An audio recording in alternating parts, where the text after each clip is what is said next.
শহীদ রাষ্ট্রপতি জিয়াউর রহমান স্বাধীনতার ঘোষণা দিয়েছেন। আমি জেলা প্রশাসক মহোদয়কে বলবো, কেন আপনি এদেরকে এখানে ডেকে নিয়ে এসেছেন? কেন ডেকে নিয়ে এসেছেন এদেরকে?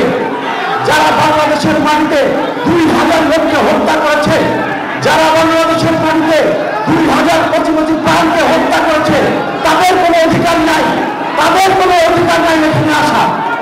কেন? প্লিজ আপনি এদেরকে দাওয়াত করছেন কেন? কেন?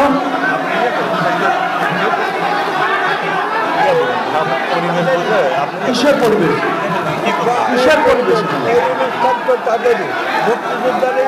মুক্তিযোদ্ধাদের অনুষ্ঠান। সত্য কথা বলতেছি, এখানে একটা কথা বলছে এখানে না, আমরা বলতেছি সত্য কথাই বলতেছি। আমরা বলতে পারি না, আমরা বলতেছি আপনি অফ করেন।